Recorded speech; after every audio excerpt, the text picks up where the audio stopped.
नमस्कार, अस्सलाम वालेकुम, आदाब। मैं हूं यूसुफ अली। आप देख रहे हैं सेफ न्यूज लाइव। आइए देखते हैं आज की खास खबर। एक सवाल सर, एक आखिरी सवाल हो गया है। एक आखिरी सवाल भारतीय जनता युवा मोर्चा भाजयुमो के अध्यक्ष विक्रांत जी पाटिल ने वसई विरार का किया दौरा, कार्यकर्ताओं को दिए दिशा निर्देश, पत्रकारों को किया संबोधित। आगे वीडियो में देखिए भाजयुमो के अध्यक्ष ने क्या कुछ कहा पत्रकारों से। आज भारतीय जनता युवा मोर्चाच्या वतीने वसई विरार विभागामध्ये शहरामध्ये आज राज्याचा अध्यक्ष झाल्यानंतर पहिल्यांदा माझा एक दौरा त्या ठिकाणी आम्ही करतोय। आमचे सगळे जिल्ह्याचे कार्यकर्ते पदाधिकारी ज्यांनी कोरोनाच्या काळामध्ये खूप मेहनत घेऊन त्या ठिकाणी काम केलं। इतर राजकीय पक्षांची मंडळी जेव्हा घरी बसली होती तेव्हा भारतीय जनता पार्टी असेल, भारतीय जनता युवा मोर्चा असेल, यांनी संपूर्ण महाराष्ट्रात आणि वसई विरारमध्ये खूप उल्लेखनीय कामगिरी केली। आणि अशा सगळ्या कार्यकर्त्यांच्या माध्यमातून महाराष्ट्रामध्ये आम्ही एक कामाची उंची तयार करू शकलो। आमच्या सगळ्या कार्यकर्त्यांनी प्रसंगी स्वतःची काळजी न करता, कुटुंबाची काळजी न करता त्या ठिकाणी समाज हेच माझं कुटुंब आहे असं मानून त्या ठिकाणी काम केलं। आणि प्रचंड काम याची जर का व्याख्या सांगायची झाली तर 80 लाखांपेक्षा जास्त गोरगरीब जनतेला आम्ही त्या ठिकाणी धान्याचे पॅकेट्स आणि फूड पॅकेट्स वाटू शकलो। कम्युनिटी किचनच्या माध्यमातून हजारो नागरिकांना आम्ही मदत करू शकलो। मास्क आणि सॅनिटायझर या विषयामध्ये आम्ही इतकं काम केलं की 15 लाखांपेक्षा जास्त मंडळींना त्याचा आम्ही फायदा देऊ शकलो। आमच्या कार्यकर्त्यांनी सॅनिटायझेशनच्या मशीन स्वतःच्या खांद्यावर पाठीवर घेऊन त्या ठिकाणी सॅनिटायझेशनचं काम संपूर्ण विभागामध्ये केलं। महाराष्ट्रामध्ये सुद्धा हे काम मोठ्या प्रमाणावर झालं। अनेक परदेशी मजदूर त्या ठिकाणी मजूर अडकले होते। राज्यातल्या सरकारने त्यांच्याकडे पाठ फिरवली होती, त्यांच्याकडे बघायला कोणी तयार नव्हतं। अशा वेळेला त्या मजुरांच्या खाण्याची व्यवस्था, राहण्याची व्यवस्था आणि त्यांना त्यांच्या राज्यात पाठवण्याची व्यवस्था, या सगळ्या विषयांमध्ये आमच्या कार्यकर्त्यांनी खूप काम केलं होतं। म्हणून या सगळ्यांचं कुठेतरी आभार व्यक्त करावे, त्यांचं कौतुक करावं। त्यांनी जे काम केलं ते खऱ्या अर्थानं एक मोठं सामाजिक काम या माध्यमातून उभं केलं आणि त्यांनी समाजाने, नागरिकांनी त्यांचे आभार मानले। त्यामुळे राज्याचा अध्यक्ष म्हणून त्या ठिकाणी येऊन त्यांच्याशी संवाद साधला पाहिजे, त्यांचे आभार व्यक्त केले पाहिजेत। या भूमिकेतून आज हा माझा दौरा आहे। आत्मनिर्भर भारत हा एक विषय घेऊन आम्ही त्या ठिकाणी महाराष्ट्रात काम करतोय।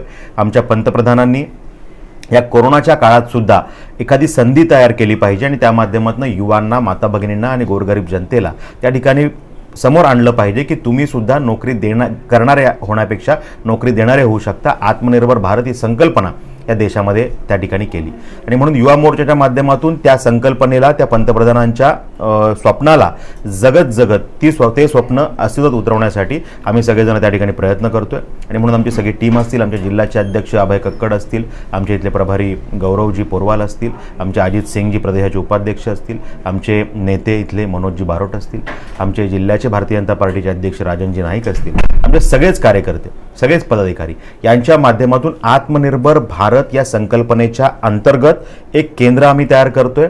आत्मनिर्भर मार्गदर्शन केंद्र असं आम्ही त्याला म्हणतोय। आणि त्या केंद्राच्या माध्यमातून केंद्राच्या सरकारच्या माध्यमाने जे काही बजेट अलोकेशन केलं, 20 लाख करोडचं पॅकेज या माध्यमातून दिलं गेलं, तर या योजनेचे प्रत्यक्ष लाभार्थी तयार व्हावेत, युवांना याचा लाभ मिळावा, अनेक उद्योजक नवीन तयार व्हावेत, यासाठी आम्ही त्या ठिकाणी पुढाकार घेतोय। आणि या केंद्राच्या माध्यमातून आम्ही अवेअरनेस करणार आहोत की तुम्ही या, तुम्हाला योजनांची माहिती घ्या, तुम्हाला अधिकाऱ्यांपर्यंत पोहोचवण्यासाठी आम्ही मदत करू, तिथं काही अडचणी आल्या तर ते सोडवण्यासाठी आम्ही मदत करू आणि त्या माध्यमातून लाभार्थी तयार व्हावे आणि सक्सेस स्टोरीज तयार व्हाव्या, अशा प्रकारच्या संकल्पनेतून आम्ही काम करतोय। आणि म्हणून तो सुद्धा आजच्या या दौऱ्याचा अजेंडा आहे।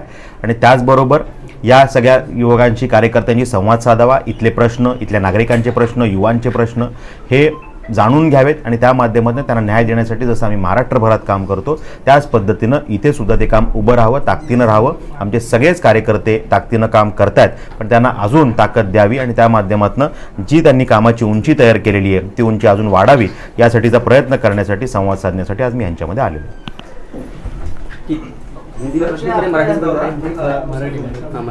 क्या आपका यह दौरा यहाँ के चुनाव को भी ध्यान में रखकर देखा जा सकता है? देखो, चुनाव ये दौरे का मुद्दा नहीं हो सकता। चुनाव ये एक प्रोसेस है कि जो लोकशाही में हर 5 साल के बाद वहाँ पर चुनाव होते हैं और उसके माध्यम से लोग अपने आशीर्वाद किसी को देते हैं।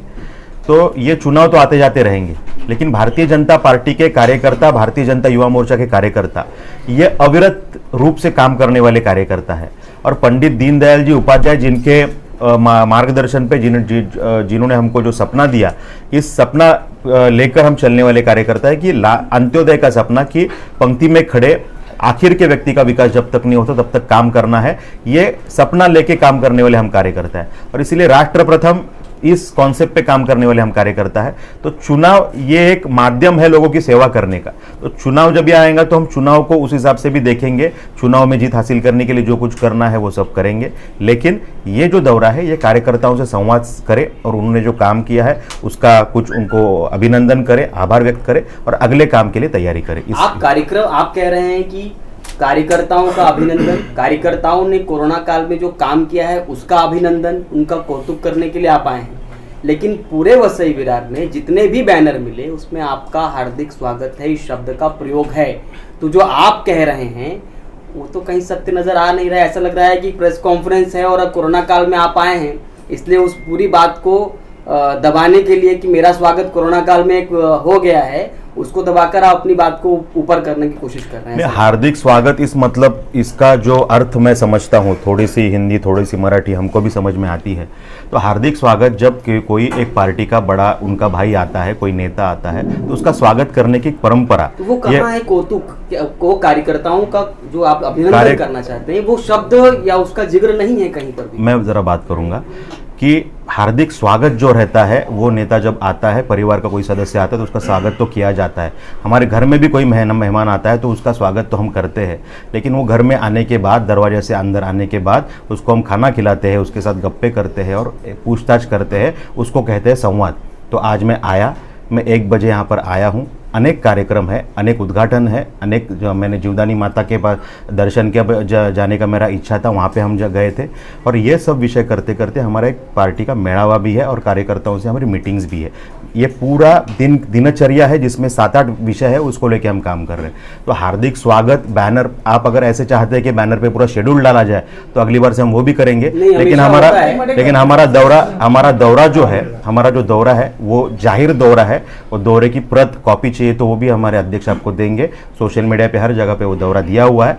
हार्दिक स्वागत का मतलब है कोई आता है मेहमान तो उसका स्वागत करने की परंपरा इस भारत में बड़ी पुरानी है, मुझे उसको दोहराने की जरूरत। आत्मनिर्भर भारत के ऊपर केंद्र सरकार की कई ऐसी योजनाएं होती हैं जो धरातल पर, जो जमीनी स्तर पे आके दम तोड़ देती हैं। जी, योजनाओं को जो अमली जामा पहनाना चाहिए वो इम्प्लीमेंटेशन हो नहीं पाता। दूसरी चीज, जो लाभार्थी होता है वो लाभार्थी खाली धक्के खाते रह जाता है। ऐसे मामलों पर आप क्या करने वाले हैं, या आपकी जो टीम गठित करने वाली है वो क्या करने वाली है? आपका जो क्वेश्चन है उसी को न्याय देने के लिए हमको काम करना है। केंद्र की सरकार जब आपातकाल में आगे आकर काम कर रही है और 20 लाख करोड़ का अगर सरकार पैकेज देती है तो इस पैकेज का मतलब है कि इस माध्यम से लाभार्थी तैयार हो। लेकिन आपने जैसे कहा कि महाराष्ट्र में हमारी सरकार नहीं है, तो जो भी योजना नीचे आती है महाराष्ट्र के इम्प्लीमेंटेशन अथॉरिटी, महाराष्ट्र के ऑफिसर रहते हैं, तो वो जब भी इस विषय को सामने लोगों तक लेके जाने का प्रयास रहता है जो उन्होंने ऑनेस्टली करना चाहिए, उसमें वो कहीं पे जानबूझ के पीछे हटते हैं।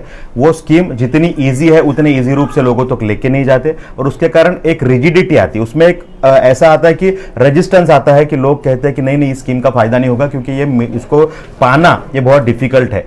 इस चीज को ईजी करने का काम केंद्र सरकार और युवा, केंद्र सरकार और माता बहनें, इनमें दुआ बनने का काम, ब्रिज बनने का काम युवा मोर्चा करेगा। और एक्चुअल सक्सेस स्टोरी बनने के लिए जो कुछ करना है, सिर्फ योजनाओं की जानकारी देना और उसके माध्यम से योजनाओं की जानकारी देके छोड़ देना, ये हमारा मकसद नहीं है। सबसे गरीबी राज्य है गुजरात। तो उसमें हमारा जो कहना है कि हम इस माध्यम से योजना तो बताएंगे, हमारे केंद्र में हमने जो उसके लिए संयोजक सह संयोजक किए हैं ये उस विषयों के तज्ञ होंगे, उसमें से कोई सीए होगा, उसमें से कोई वकील होगा, उसमें से कोई हमारे सरकारी योजनाओं की जानकारी रखने वाले कार्यकर्ता होंगे। तो जो भी हमारे युवा भाई वहाँ पे आएंगे, बहनें आएंगे, उनको हम जानकारी भी देंगे, उसके फॉर्म फिलअप करने के लिए मदद भी करेंगे और अधिकारियों के माध्यम से अगर कहीं पे निगेटिविटी है तो उस निगेटिविटी को दूर करने के लिए उनको जो भाषा समझती है उस भाषा में उनसे सामने जाने की तैयारी भी रखेंगे। सर एक चीज सर विशाल राजे माडिक, ब्युरो चीफ दैनिक नवराष्ट्र, इलेक्शनच्या अनुषंगाने प्रश्न आहे की वसई विरार कधी घेणार का? आता गेले 2 निवडणुका एवढा काय खास रिझल्ट दिसत नाही. 100% गांभीर्याने घेणार. संपूर्ण महाराष्ट्रातल्या आणि देशातल्या सगळ्याच निवडणुकांना भारतीय जनता पार्टीने गांभीर्याने घेतलेलं आहे. कारण निवडणूक लोकप्रतिनिधी ही जनतेची सेवा करण्याचं एक माध्यम आहे असं आम्ही मानतो आणि त्याच्यामुळे सगळीकडे जे भारतीय जनता पार्टीला यश मिळतं आहे ग्रामपंचायतीपासून सगळ्या स्थानिक स्वराज्य संस्थांमध्ये ते ह्याचं उदाहरण आहे की भारतीय जनता पार्टी त्या विषयामध्ये खूप जागरूक आहे. वसई विरारमधला जो विषय आहे इथलं राजकीय स्थिती थोडीशी वेगळी आहे. कारण राज्यातल्या राजकारण ज्या पद्धतीनं चालतं त्याचा थोडासा वेगळा पॅटर्न त्याच्यापेक्षा थोडा वेगळा पॅटर्न वसई विरारमध्ये दिसतो आणि इथे थोडीशी स्थानिक स्तराची एक पार्टी जी त्या ठिकाणी नेतृत्व करते आणि त्याच्यामुळे इथला पॅटर्न थोडा वेगळा असतो. इथे राजकारणामध्ये भारतीय जनता पार्टी ह्या निवडणुकीमध्ये आपल्याला वेगळा प्रभाव दाखवेल. मागच्या काळामध्ये अनेक अलायन्सेस आमचे असायचे त्याच्यामुळे कुठं सीट्स मिळणं त्यात वाटाघाटी असे अनेक विषय असायचे. पण भारतीय जनता पार्टी ह्याच्यावरती खूप विचार करते आणि जनतेशी असलेला संपर्क लोकसभेमध्ये विधानसभेमध्ये भारतीय जनता पार्टीला पडलेली मतं ह्याचा जर का आम्ही अभ्यास केला ह्याचं कॅल्क्युलेशन केलं तर इथल्या जनतेच्या मनात भारतीय जनता पार्टीविषयी एक वेगळं स्थान आहे. ते ज्या त्यांच्या हृदयातलं स्थान आहे त्यांच्या डोक्यातलं जे काही विषय भारतीय जनता पार्टी आहे मोदीजींविषयीचं प्रेम असेल देवेंद्रजी फडणवीस यांच्याविषयीचं प्रेम असेल त्यांनी केलेल्या कामाचं कौतुक असेल हे सगळे विषय मतांच्या माध्यमातून दोन्ही निवडणुकीला आम्हाला दिसलेले आहेत आणि त्याच्यामुळे तेच मतदानाचं स्वरूप या वेळेला महानगरपालिकेच्या निवडणुकीत सुद्धा रिफ्लेक्ट व्हावं त्याचं प्रतिबिंब उमटावं म्हणून आम्ही काम करणार आहोत आणि त्या माध्यमातून रिझल्ट तुम्हाला लवकरच दिसतो. बारूद साहब क्या करने वाली है कि वो कब्जा हटे और दूसरी पार्टी 30 साल से यहाँ पे बहुजन विकास आघाड़ी ने जनता को गुमराह करके राजनीति किया है, सत्ता में आया है. भारतीय जनता पार्टी इस बार अपने दम पे लड़ेगी और उनको सत्ता जो जिस तरह से लोगों को गुमराह करके सत्ता हासिल की है वो लोगों की आंखों के सामने हम लाएंगे कि 30 साल में इन्होंने आपको कहां कहां गुमराह किया. हम हर दिन उनको पर्दाफाश करेंगे और भारतीय जनता पार्टी ये बार 100% वसई विरार महापालिका में सत्ता में आएगी और आएगी. गुमराह जो शब्द है इसको थोड़ा डेफिनेशन कीजिए कि गुमराह किस तरह से किया. अरे आप पत्रकार हो हमसे ज्यादा आप जानते हो गुमराह कैसे कैसे किया जाता. आप हाल ही में देखा आपने आप 30 साल की बात कर पार्टी में रहे गुटबाजी की बात आ रही है. अभी भी कुछ बातें निकली है कि अभी भी कुछ नेताओं ने अपना क्या बोलते विरोध जताया है कि हमें इग्नोर किया जा रहा है. हमें पार्टी के जो वरिष्ठ लोग हैं वो उन्हें इग्नोर कर रहे हैं. मला वाटतं की एक मिनिट पार्टी से इस्तीफा भी दिया है. मला आपल्याशी संवाद साधायचा सवाल का होता. उत्तर आप दीजिए ना कि दिलीप गायकवाड ऐसे लोग पार्टी से इस्तीफा दे रहे हैं. नाही एक मिनिट तुम्ही वेगळी मनोजजींची वेगळी प्रेस कॉन्फरन्स एक करा. मला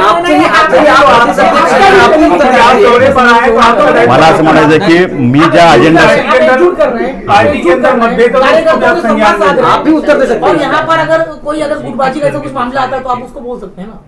नहीं दिलीप गायकवाड़ जी का उनको पता है क्या कौन गायकवाड़ है. नहीं लेकिन अभी फिलहाल में जो मामला आया है बारोट साहब अभी आज भी खबर आई है. अभी आज की खबर आई है कि और सैकड़ों भाजपा कार्यकर्ता शिवसेना में जाने के लिए तैयारी में है. तैयारी में लेकिन उनका इसमें क्या कमांड है आपको? नहीं मैं एक ही हूँ कि देखिए पार्टी है ये परिवार है.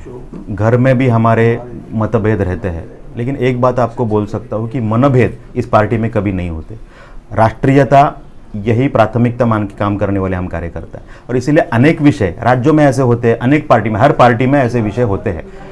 मत हर एक की विचारधारा सेम नहीं होती और उसके कारण उसमें डिफरेंसेस हो सकते हैं. तो एक विषय को लेके उसको हवा देना उचित नहीं है. हमारा ध्येय करना भेदभाव करना क्या पार्टी की संस्कृति है. नजरअंदाज करना भेदभाव करना ये पार्टी की संस्कृति बिल्कुल नहीं है. उनका और यही कहना है. उसका रिप्लिकेशन पार्टी लगातार नजरअंदाज और भेदभाव करती है इस वजह से वो छोड़ रहे हैं. आप इस पर आइए ना. ये भेदभाव और नजरअंदाज शब्द का जो प्रयोग है इस पर आप मैंने वही कहा कि एक कैसा है किसी का एक दूसरे से नहीं जमता. मनभेद जब भी होते हैं तभी ये विषय होते हैं. मतभेद ये पार्टी में हर पार्टी में होते ही है. मुझे ये कहना है कि एक विषय को लेके उसको हवा देना ये उचित नहीं है. ये हर पार्टी के बीच में जितने सदस्य बढ़ेंगे जैसी पार्टी बढ़ेंगे हर अलग अलग विचारधारा के लोग आएंगे तो ये विषय होते रहेंगे. मतलब ये लेकिन अगर कार्यकर्ता कहीं और जाता है तो ये महत्वपूर्ण नहीं है. बिल्कुल महत्वपूर्ण है. ये पार्टी का हर सदस्य हमारे लिए महत्वपूर्ण है और ये पार्टी सदस्यों के बेस पे ही खड़ी हुई पार्टी है. ये किसी हमारी पार्टी ये किसी परिवारवाद की पार्टी नहीं है. ये प्राइवेट लिमिटेड पार्टी नहीं है, कंपनी नहीं है. और इसके कारण एक भी सदस्य अगर दुखी है तो उसकी चिंता पार्टी करती है, उनके वरिष्ठ करते हैं. जो जो विषय है जो क्रिटिकल मोड पे जाते हैं वो पार्टी के वरिष्ठों तक आते हैं और उस पर चर्चा भी होती है, और जो भी आप विषय कह रहे हैं उसको भी न्याय देने के लिए पूरा प्रयास होगा। अगर उसमें कुछ गलत है तो उसमें भी सही करने के लिए प्रयास अगर होगा।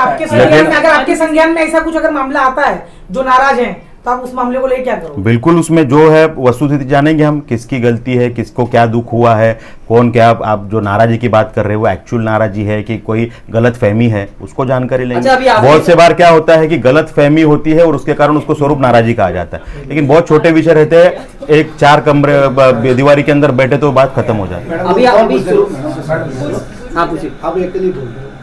Aditi Singh from anti corruption news. Sir, महानगर पालिका का चुनाव नजदीक है, ऐसे में आपका इस तरह का स्वागत, अभिनंदन जो किया जा रहा है, इसको हम क्या समझे? पब्लिसिटी स्टंट या चुनावी रणनीतियां? देखिए, पब्लिसिटी स्टंट करना ये संस्कृति बाकी पार्टियों की रही है, आपकी कैसे नहीं है? सुनिए ना, तो उसमें भारतीय जनता पार्टी की हमारी एक संस्कृति रही है, कार्यकर्ताओं में जाना, उनसे संवाद करना। अब भारतीय जनता युवा मोर्चा जब है तो युवाओं का संगठन है, और युवा मतलब जोश, युवा मतलब ताकत, युवा मतलब उत्साह, उत्स्फूर्तता, और उसके कारण जब युवा मोर्चा का अध्यक्ष शहर में आएगा तो उसके माध्यम से यहाँ पर युवा इकट्ठा होंगे, उनके बीच संवाद होगा, ये विषय है। इसको कहीं पे पब्लिसिटी स्टंट का विषय बोलने की जरूरत है, क्योंकि नेता, सुनिए ना, मुझे पूरा करने दीजिए। तो इसलिए संवाद करने जब कोई आता है, हाँ, तो उसके लिए अगर लोग जमते हैं, पार्टी के नेता, हर पार्टी के नेता शहर में आते हैं, कोई मिनिस्टर आते हैं, तो उनके कार्यकर्ता जमते हैं, तो हर एक को आप अगर ऐसा करोगे, कहोगे कि ये पब्लिसिटी स्टंट है, तो ना ही कोई शहर में आएगा, ना ही शहर के समस्याओं को जानेगा, और ना ही युवाओं से संपर्क कर पाएगा, युवाओं के प्रश्न जान पाएगा, और फिर जब कोई नहीं आएगा तो आप उसको कहोगे कि हमारे शहर के पास देखते नहीं है। तो दोनों बातें नहीं हो सकती। जब कोई आता है तो उसका स्वागत भी करना चाहिए, अपनी समस्याएं भी बतानी चाहिए। ऐसे ही युवाओं से संवाद करने के बाद हमको उनकी समस्या समझती है और उनको न्याय देने के लिए हम प्रयास करते हैं। आपको लगता नहीं कोरोना काल में बैनर में संवाद शब्द का प्रयोग होना चाहिए था, ना कि हार्दिक स्वागत? सर देखिए, बैनर बनाना ये बहुत अलग विषय। आप में संवाद कहीं भी सोशल मीडिया में इसका जिक्र ही नहीं है कि आप संवाद कर रहे हैं। आपको दौरे की पूरी जानकारी भाई साहब नहीं मिली है। आप हमारा सब एजेंडा लीजिए, हमारे बैठक का विषय लीजिए, उसमें 4-5 बार आपको संवाद मिलेगा। आप सेटिस्फाइड हुई और बाद में मुझे पूछिए। अर्नब गोस्वामी के बारे में आप क्या कहना चाहेंगे? अर्नब गोस्वामी, इस विषय में राज्य के सरकार ने जो भूमिका ली है, ये भूमिका बहुत ही गलत है, और एक जैसे कहते हैं सूढ़ बुद्धि का राजकारण, जिसको हम मराठी में कहते हैं कि रिवेंज का राजकारण, कि राज्य के सरकार के खिलाफ कोई कुछ बोले, उनके गलत चीज़ों को उठाए, सोनिया गांधी इनके विषय में कुछ गलत बोले, राज्य के सरकार में उद्धव जी ठाकरे इनके खिलाफ कुछ बोले, गलत चीज़ों को उठाए, जो जो बोलेगा उसको हम पकड़ेंगे और उनको जेल में बंद करेंगे। समित ठक्कर विषय में ऐसे हुआ, उसने केंद्र राज्य की सरकार के विषय में बात किया, ट्वीट किया, उसको अरेस्ट किया गया, और अरेस्ट करके उसको एक क्रिमिनल, एक जैसे आतंकवादी को कोर्ट में प्रेजेंट करते, उसको काला कपड़ा डाल के, हाथकड़ी डाल के उसको कोर्ट में प्रेजेंट किया। ये विषय समित ठक्कर का हमने देखा, यही विषय कंगना रनौत के बारे में हमने देखा, यही विषय हम सालों से देखते आ रहे हैं, यही विषय हम लोग जब भी अर्नब गोस्वामी के विषय में यही हुआ। अगर उसका वो दोषी था तो वो दोषी था, तो आप उसकी लड़ाई जो है, उसको कहने का उसका से जो है, उसको खुद के बारे में जो प्रेजेंट करना है उसके लिए समय दे सकते थे। उसको घर से उठाना, ये कौन सी परंपरा है? जब वो केस 2 साल पहले उसको क्लीन चिट दी गई है, वो क्लोजर उसका फाइल किया गया है, वही पुलिस दोबारा कहीं पे प्रेशर में आके उसको ओपन करती है। सूरज परमार हत्याकांड आत्महत्या केस है, उसमें भी बहुत लोगों के नाम थे, क्यों नहीं केस वापस ओपन होती?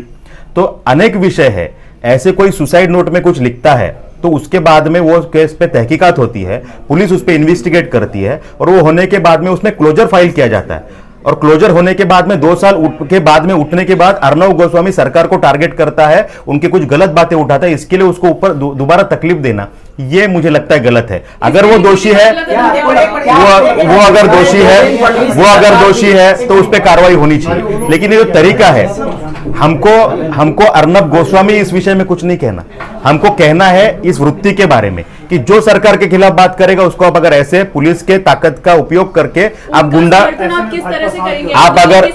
आप अगर गुंडाशाही से उनको अगर ये पुलिस का उपयोग करोगे तो ये गलत है। इसके लिए हमने उसका विरोध किया। आज ये अर्नब गोस्वामी के साथ हुआ है, आप भी पत्रकार है, ये कल आपके साथ भी हो सकता है। राज्य ये सरकार- पत्रकारिता के ऊपर लांछन है। लोकशाही का चौथा स्तंभ जब हम कहते हैं तो अर्नब गोस्वामी इस व्यक्ति को आप मत लीजिए, ये व्यक्ति स्वातंत्र और अभिव्यक्ति स्वातंत्र का विषय है, इसको ऐसे राज्य एंगल से सरकार नहीं के एक लीजिए। मंत्री ने ये कहा है कि और इसके लिए बीजेपी मैं इसका जवाब दूंगा। केंद्र शासन के मंत्री और सभी लोग ट्वीट कर रहे हैं और सभी लोग इसके ऊपर विरोध में बोल रहे हैं। जी क्या कहना देखिए, अर्नब गोस्वामी ये कार्यकर्ता है तो दिखाइए उनका सदस्यत्व का कहीं, हम मेंबरशिप हमारा रहता है उसका कहीं पे पुरावा है वो दिखाइए। वो एक पत्रकार है, पत्रकारिता में उनकी विचारधारा अलग है, अनेक पत्रकारों का उनसे जमता है नहीं जमता ये अलग विषय है, लेकिन वो अभिव्यक्ति स्वातंत्र का उपयोग करते आपने हैं, एक वो घंटे- सरकार के खिलाफ बोलते हैं। एक सेकंड लगाया है। हाँ मैं बोलता हूं ना, तो इसके लिए वो अभिव्यक्ति स्वातंत्र का उपयोग करते हो, उनको आप उनका ऐसे अभिव्यक्ति स्वातंत्र का हनन करते हो। तो मुझे ये कहना है कि जो अन्वय नाइक प्रकरण है जिसमें उनकी माता और उनकी फैमिली मेंबर्स ने कुछ स्टेटमेंट्स दिए, आपने अगर सोशल मीडिया पे देखा रहेगा तो शरद पवार जी के तो उनके सेल्फीज है, इसको आप किस एंगल से लेंगे कि कुछ दिन पहले उनके सेल्फी निकलते हैं, उनका एक मीट होता है शरद पवार जी के साथ और इनके काफी पारिवारिक संबंध नजर आते हैं उनके साथ, और फिर हम ऐसा नहीं कह सकते क्या कि वहीं से ये चैनलाइज हो रहा है। तो जब भी आप एक पार्टी के साथ बहुत नजदीक हो तो उसके बाद में आप ऐसे लोगों को टारगेट कर रहे हो। इतनी बड़ी व्यक्ति अर्नब गोस्वामी का विषय जो है वो टारगेट करके लिया गया है। इसमें अलग एंगल्स भी है, जो पुलिस भी बात हमसे करती है अनऑफिशियली तक बताती है, उसमें अलग एंगल्स भी है। और जब भी हमने रायगढ़ एसपी इनसे बात की इस विषय में, हम खुद थे, प्रवीण जी दरेकर हमारे विरोधी पक्ष नेता, मैं उसमें था, हम खुद उन बात की, तो हमको वहां पे काफी क्लियर नजर आया कि पुलिस के ऊपर इस विषय में काफी दबाव है। आपने जो आपने बात करी, आपने कहा सुसाइड नोट में कुछ भी लिख दिया गया, क्या आपको लगता नहीं कि कोई व्यक्ति मरने की कगार पर है और वो सुसाइड नोट पे कुछ भी लिख देगा? आप कह रहे हैं कुछ भी लिख वो दिया। किसने लिखा ये विषय पुलिस देखेगी और उसमें अगर कुछ तथ्य है तो उसकी तहकीकात होगी और उसके माध्यम से कोर्ट अगर अर्नब गोस्वामी गलत है तो उनको सजा भी देगी। उनको हमारा कहना अर्नब गोस्वामी को प्रोटेक्ट करने के लिए नहीं है, एक पत्रकारिता को, एक अभिव्यक्ति स्वातंत्र को जिस हिसाब से तोड़ मरोड़ जा रहा है उसके खिलाफ हमारी भावना है, वो भावना समझिए। अर्नब गोस्वामी ये हमारा विषय नहीं है, अभिव्यक्ति स्वातंत्र हमारा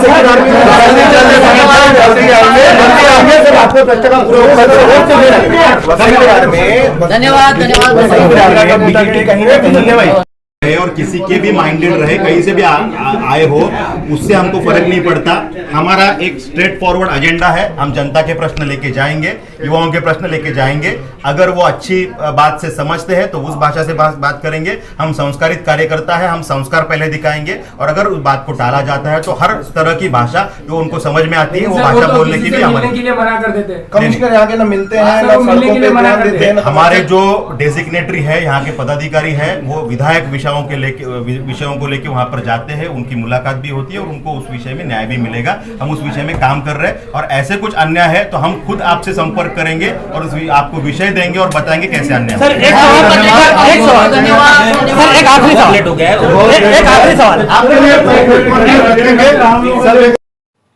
हमारे चैनल सेफ न्यूज़ लाइव पे अपने व्यापार एवं सेवा से संबंधित विज्ञापन हेतु मोबाइल नंबर 7385952786 अथवा 7738267786 पर संपर्क करें।